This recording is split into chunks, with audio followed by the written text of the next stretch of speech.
Hello दोस्तों, आप सभी का बहुत बहुत स्वागत है आपके अपने यूट्यूब चैनल इजी इन्वेस्टिंग में। तो बात करेंगे यहाँ पर इंडियन आईटी सेक्टर के बारे में, जहाँ पर कि लास्ट ट्रेडिंग सेशन फ्राइडे के दिन काफ़ी ज़्यादा गिरावट देखने को मिली है। और इतनी बड़ी गिरावट के पीछे क्या रीज़न्स हैं उस पर भी बात करेंगे, और साथ ही साथ यहाँ पर इस गिरावट में आपको कैसी अप्रोच रखनी चाहिए उस पर भी थोड़ा बहुत डिस्कशन करेंगे। तो आइए चलिए वीडियो को शुरू करते हैं और सारा कुछ समझ लेते हैं। तो देख लीजिए, यह है निपॉन इंडिया का IT 20 ETF, जो कि निफ्टी IT को ट्रैक करता है। और इसी ETF के थ्रू हम IT सेक्टर की परफॉर्मेंस को समझने की कोशिश करेंगे। तो लास्ट ट्रेडिंग सेशन यहाँ पर ओवरऑल गिरावट जो आई है वो 3.83% की गिरावट आई है।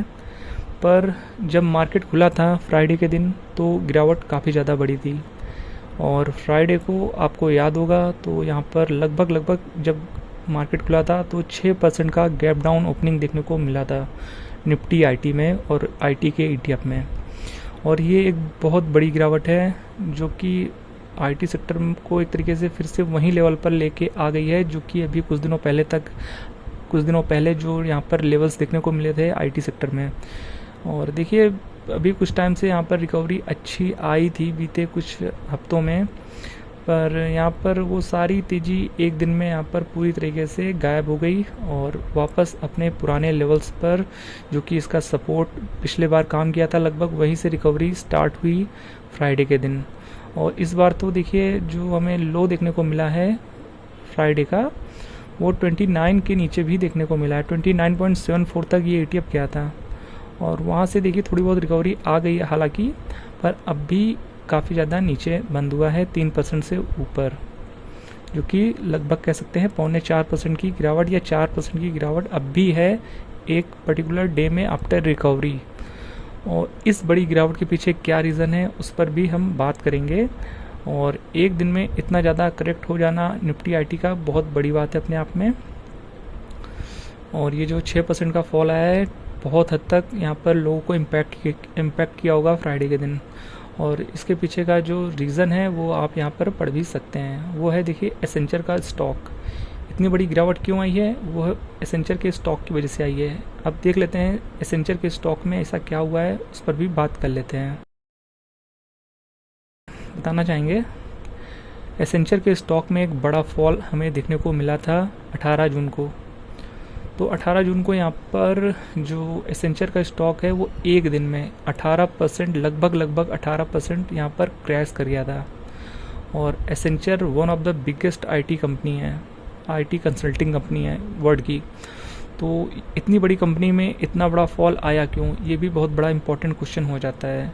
और एसेंचर जैसा कि US कंपनी है तो वहाँ का जो भी परफॉर्मेंस होता है IT सेक्टर का, IT स्टॉक्स का, हमारे इंडियन IT को बहुत ज़्यादा यहाँ पर इम्पैक्ट करता है। तो अब देख लेते हैं एसेंचर में इतनी बड़ी गिरावट कैसे आ गई है, क्या रीज़न्स हैं, उसको भी एक एक करके देख लेते हैं। और क्यों हमारा IT सेक्टर इतना ज़्यादा गिर रहा है इस वक्त, उस पर भी बात कर लेते हैं। तो देखिए, एसेंचर जो 17% गिरा है उसके पीछे का जो मेन कारण है वो है एसेंचर ने अपनी बिजनेस आउटलुक को कमज़ोर बताया है और गाइडेंस भी कट किए हैं, और जिसके चलते निवेशकों को अब डर लग रहा है कि भारतीय IT कंपनियों की कमाई पर भी इम्पैक्ट पड़ सकता है।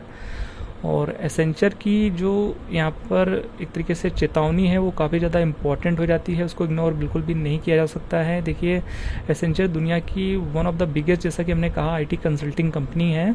तो इसके ज़्यादातर ग्राहक जो हैं, यानी जो क्लाइंट्स हैं एसेंचर के, वो ज़्यादातर वही हैं जो इंडियन IT कंपनीज़ के हैं, like Infosys, TCS and SCL, Wipro. तो इसलिए देखिए, जो एसेंचर का जो गाइडेंस है पूरे IT सेक्टर का लीडिंग इंडिकेटर माना जाता है, और इस वजह से ये चीज़ें इंपॉर्टेंट हो जाती है। एसेंचर को आप इग्नोर नहीं कर सकते हैं। तो अब देखिए, इंडियन IT स्टॉक्स क्यों टूटे हैं उस पर भी हम बात कर लेते हैं। तो देखिए, जो एसेंचर ने अब अपने ग्रोथ गाइडेंस को कट कर दिया है, और एसेंचर ने अपनी एनुअल रिवेन्यू ग्रोथ को जो फोरकास्ट होती है उसको भी कम कर दिया है। इससे संकेत ये मिल रहा है कि ग्लोबल टेक्नोलॉजी स्पेंडिंग भी अभी कमज़ोर है, काफ़ी ज़्यादा वीक है, और क्लाइंट स्पेंडिंग भी काफ़ी ज़्यादा इस समय स्लो डाउन देखने को मिल रहे हैं। कंपनियां जो IT कंपनीज़ हैं खास करके इंडियन आईटी कंपनीज हों या यूएसए की आईटी कंपनीज हो, दोनों ही एक तरीके से डिस्क्रिशनरी आईटी प्रोजेक्ट्स को यहाँ पर टाल रही हैं। यानी ऐसे प्रोजेक्ट्स जिनको टाला जा सकता है उनको टाल रही हैं, उन पर खर्च भी कम कर रही हैं, और इससे इंडियन आईटी कंपनीज की फ्यूचर रिवेन्यू ग्रोथ पर कई सारे क्वेश्चंस उठ रहे हैं, और जो डील्स हैं वो भी काफ़ी कमज़ोर देखने को मिल रही हैं। एसेंजर की जो नई डील्स हैं यानी बुकिंग्स हैं वो उम्मीद से काफ़ी कमज़ोर रही हैं बीते कुछ समय से, इसलिए यहाँ पर आने वाले क्वार्टर्स जो हैं उसमें ग्रोथ में दबाव देखने को मिल सकती है। और यहाँ पर एआई को लेकर भी फियर है, तो एआई डिसरप्शन फियर तो काफ़ी लंबे समय से है। निवेशकों को चिंता है कि एआई के कारण ट्रेडिशनल आईटी सर्विसेज की ग्रोथ धीमी हो सकती है, जिससे पूरे आईटी सेक्टर की वैल्यूएशन पर दबाव आ सकता है और आता हुआ दिख भी रहा है।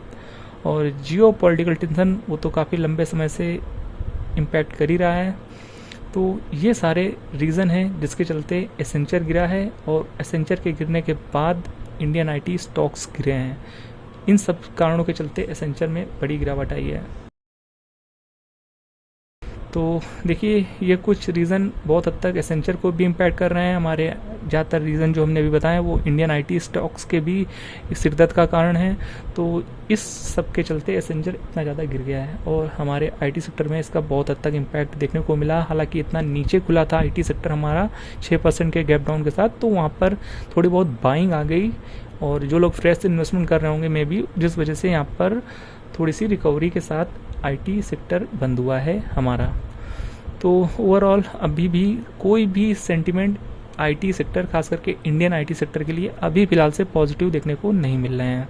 और बीते कुछ महीनों में या यूँ कहें बीते एक साल में हमने ऐसा कई बार देखा जहाँ पर बहुत सारी रैलीज फेल हुई हैं।